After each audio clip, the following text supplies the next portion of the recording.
राधानगरी तालुक्यात घरफोडी 1,04,000चा ऐवज लंपास।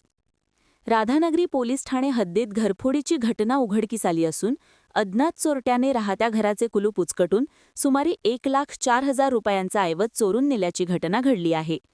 याबाबत आसिफ हसन बक्षू वय 35 व्यवसाय शेती राहणार कसबा तारळे तालुका राधानगरी जिल्हा कोल्हापूर यांनी फिर्याद दिली आहे।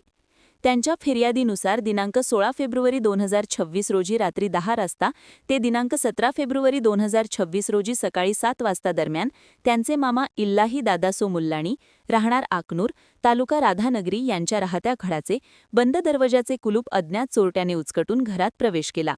चोरट्याने घरातील सोन्याचे कानातील टॉप्स एक जोडी किंमत सुमारे 1,00,000 रुपये तसेच दिविरार किंमत सुमारे 4,000 रुपये असा एकूण 1,04,000 रुपयांचा मुद्देमाल लंपास केला। सदर चोरी संमतीशिवाय व लबाडीच्या हेतूने केल्याचे फिर्यादीत नमूद आहे। या प्रकरणी गुन्हा दाखल करण्यात आला आहे। राधानगरी पोलीस स्टेशनचे पोलीस निरीक्षक संतोष गोरे यांच्या मार्गदर्शनाखाली पोलीस हेड कॉन्स्टेबल खामकर यांनी गुन्हा दाखल केला आहे। सदर गुन्ह्याचा पुढील तपास पोलीस निरीक्षक निकाडे हे करीत असून अज्ञात चोरट्याचा शोध सुरू आहे। महान कार्य न्यूजसाठी राधानगरीहून विजय बकरे।